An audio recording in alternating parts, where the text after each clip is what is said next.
So about 3 years ago, we started on a journey, which was to change our way of thinking about infrastructure, and was introduced as 42 on, which is true, but I'm the CTO now of the Fairbanks International Group, which is Fairbanks and 42 on.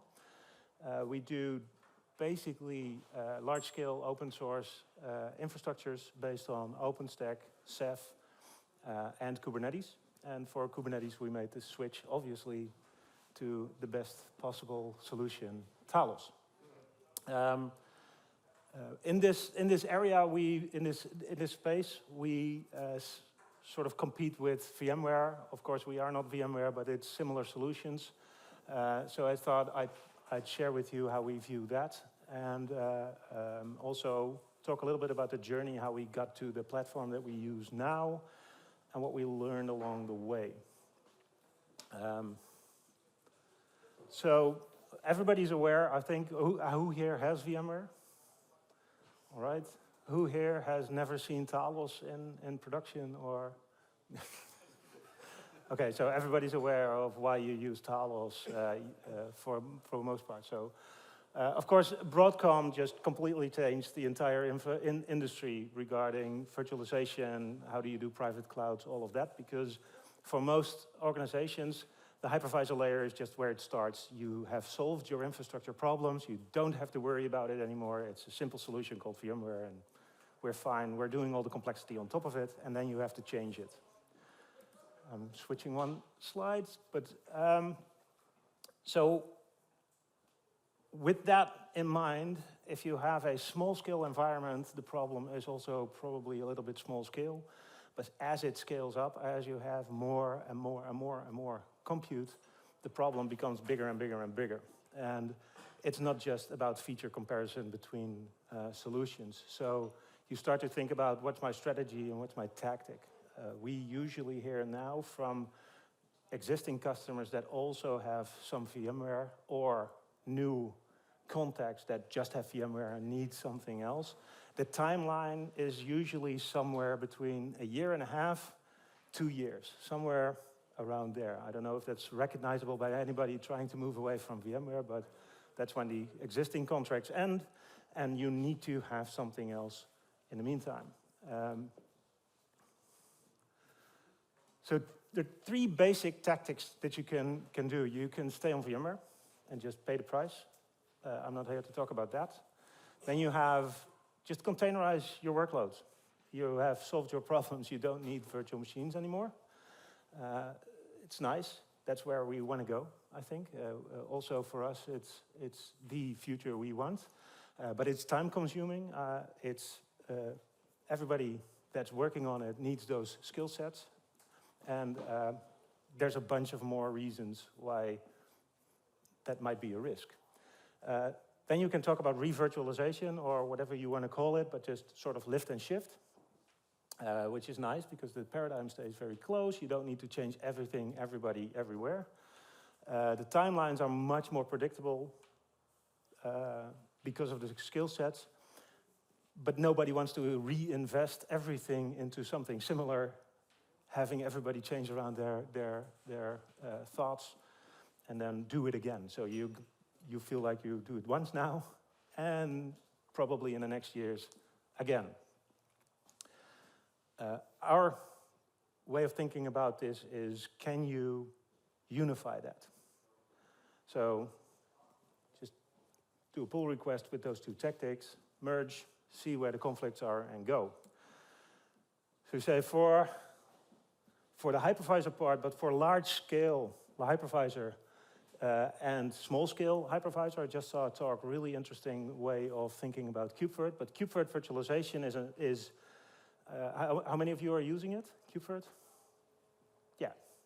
So it's a really nice solution. It's really, really cool. It merges the concepts of containerization and virtualization into one paradigm, which is really great, but it's still a paradigm rooted in Kubernetes.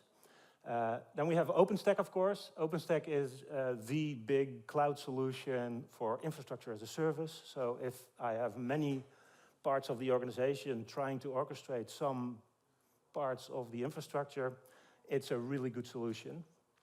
But it's also sort of complex. That's his nickname, I think, in the industry. It's complex.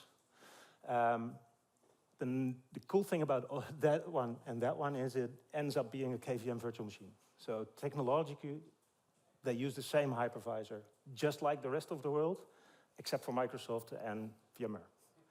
So everything out there that creates a virtual machine probably uses KVM in the back end, either a normal one or some form of it. I know AWS does some interesting stuff with it.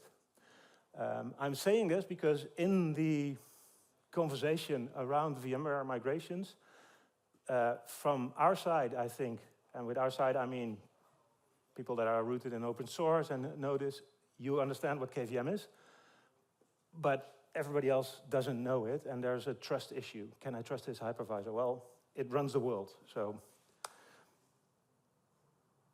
On the storage side, we use Ceph, and Ceph has been saying for the last 10 to 15 years, I think, that is the future of storage.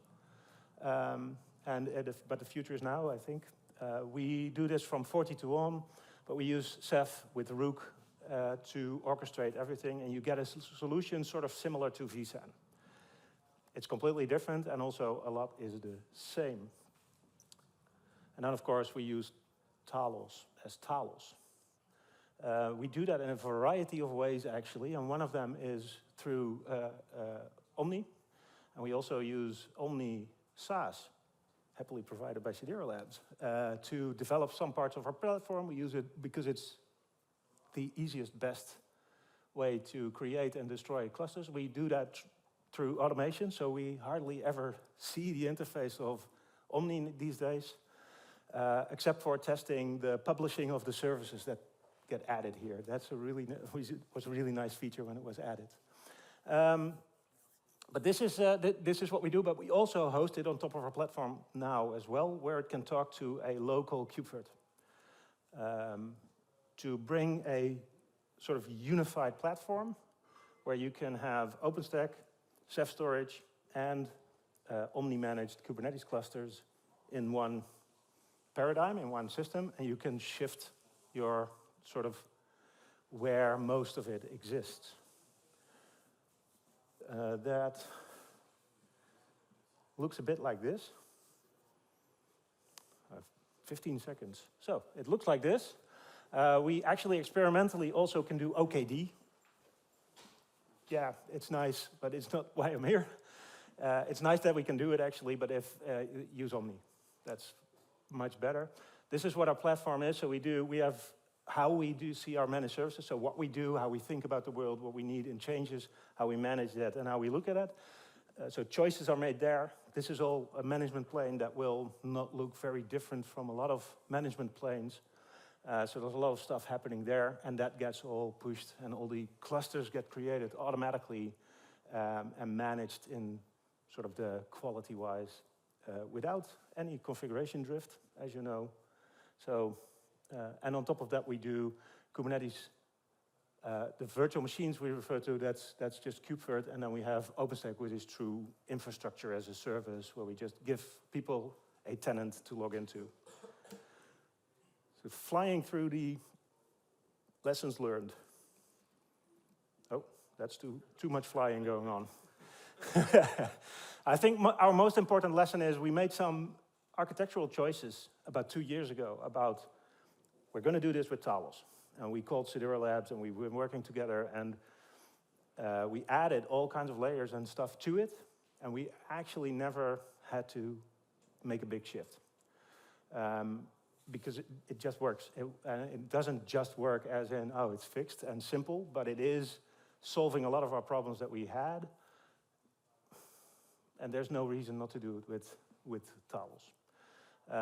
Also, an orchestrator doesn't replace the need for domain knowledge, and this is also true for Kubernetes. So understanding how Kubernetes works, understanding how Rook works, doesn't replace understanding that what Ceph needs, or OpenStack needs, and this becomes more important as you go down in the infrastructure to the hardware, where actual infrastructure choices are made.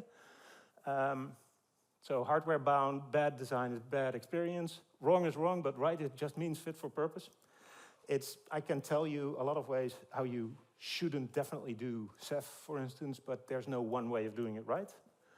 And troubleshooting is an interesting one. Troubleshooting OpenStack is often easier because you're at the service levels, but as soon as something goes horribly wrong, lower on Ceph, for instance, and you have to do that through an immutable operating system, it's difficult. And that's also the last part, so that's it. Sorry. Thanks.